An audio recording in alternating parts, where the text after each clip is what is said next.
Well, a little late perhaps, but Happy New Year, everybody.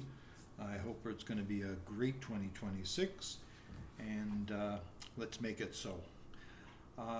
Today, I just wanted to do a short video about William Shakespeare. Okay, we don't hear not too much about Shakespeare, I don't think, in YouTube, BookTube, I should say. But I think it's worth going through. As you know, I still teach one class a day. Grade now it's grade 12 English, so we do cover Shakespeare, and what we're working on in grade 12 is Hamlet. Used to be, when I started teaching 30 odd years ago, that we would go through the old English, not really old English, but the English that probably most people who are 60 plus, let's say, remember from when they were in high school. That kind of Shakespearean, the language of the Elizabethan stage, that time, Elizabethan theater, I should say. But these days, we have out now, I can't remember the publishers of it, but down in the States, they put out a really good series of books of the plays of Shakespeare. No Fear Shakespeare, kind of a good name for it, because students were having a very difficult time with the so-called Old English of the Shakespeare plays that we had to study when we were in school. Now, especially for me, because where I teach, it's 99.5% Chinese students, and they've only been in Canada for perhaps 2 years, often less. They do learn some English in China, but let's face it, it's not the same thing as living in an English-speaking country. So what I do is the No Fear Shakespeare. So what that means is, I don't have it here because my Shakespeare stuff is at school.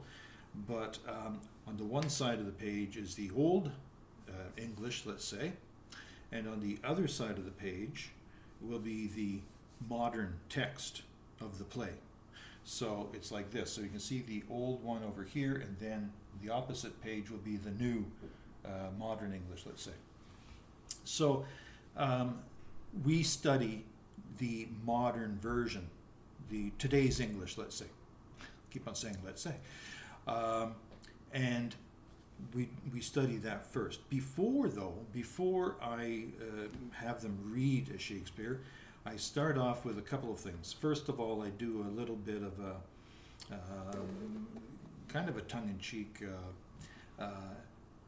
introduction to the life of William Shakespeare and his times, and how different those times were. But by the same token, the people were pretty much the same, except they were living under very different conditions. The biggest, of course, would be all the diseases they had back then, which would make the things that we deal with in today's world look like a walk in the park, basically. Especially the bubonic plague, the Black Death. That was really quite something, of course. Nothing really like it ever, I don't think. That was wiped out like over more than half the population of Europe during one of its sweeps, and it would come in sweeps every few years. At one point, of course, the theaters were all closed in London and in Shakespeare's time for a period of 2 years.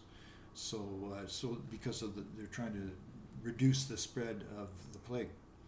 But in any event, I go through all these things with the students so that they get a sense of time and place. And also, I will also show the movie, Hamlet. And of course, the movie, the one that I show is they stick to the older English, let's say. And there it is again, let's say. so that they get an appreciation for the Elizabethan type language. It's a little bit updated, but otherwise we wouldn't really understand it if we did it exactly like they did back then. But in any event, it's authentic, and I usually show the Mel Gibson version, the Zeffirelli version of Hamlet, even though the subplot of Fortinbras has been completely, doesn't even exist in the movie at all. That's a bit of a critique on that version. However, I think every other part of it, it's the only movie that Mel Gibson was in that I actually like. I think he did a pretty good job there. Like a really good job, actually. And the whole movie I thought was pretty authentic. Looked pretty authentic, and is done in such a way that it's quite exciting for students to watch. So it gives them, an overall view after I've gone through some lecture about discussion about the life and times of Shakespeare and the Elizabethan stage and those times and what was going on. And then they see the play in the Old English, and they might be going, I'm not sure I understand. But when we go to study the play, then it is in the modern English version. And every now and then, when we're reading the modern version of the play, I will stop and say, well, let's take a look at how that was said in the Old English, because some things just carry so much more weight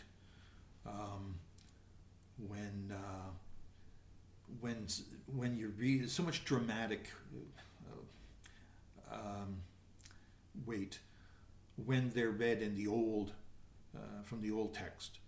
And one very brief example of that is when King Claudius is suspicious of Hamlet's madness, whether it's feigned madness or real, and he was going to send him off to England to basically get him out of the way the first time.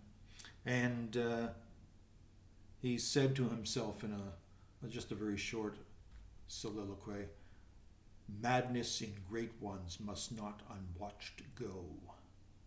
And that carries a lot of dramatic weight to it. But when you look at the modern version, it's something like, I don't have it with me as they say, but it's something like, I'll have to watch this guy carefully because I'm not so sure if he's really mad. Something like that. And what's that? It carries no dramatic weight whatsoever. A lot of people think that people generally spoke like they do in Shakespeare plays. And I just want to misspell that notion too. And I also mentioned this in my classes. People didn't speak like that, in natural speak, not even the upper classes, okay? People went to Shakespeare plays, the higher classes, to revel in the poetry, the language of the Elizabethan theater. This was poetry acted out, let's say. And so this is not really meant for everyday speech back then at all, not even by the higher classes. So that's the higher classes went mostly because they appreciated the more eclectic, higher order thinking, the poetry of the day.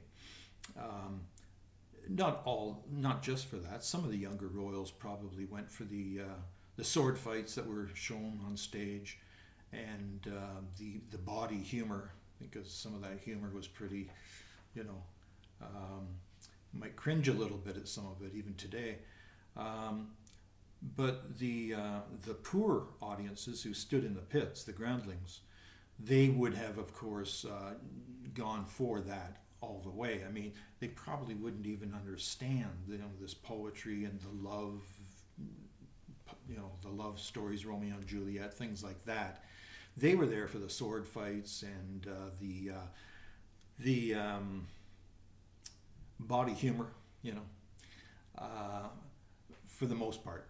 Some of them might have, aspired to, some of the other stuff, but they're mostly suffering. So they're not really in a space where they can, appreciate loftier speeches, let's say. So that's sort of in a nutshell how I approach Shakespeare in my classes. And if you've not read, some Shakespeare yet, I would suggest you do.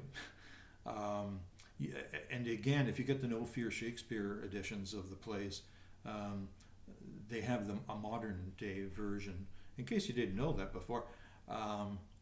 So that can help you a lot to understand the plays. It's still very relevant today, Shakespeare's themes. He's still studied in school, not all schools, but most schools.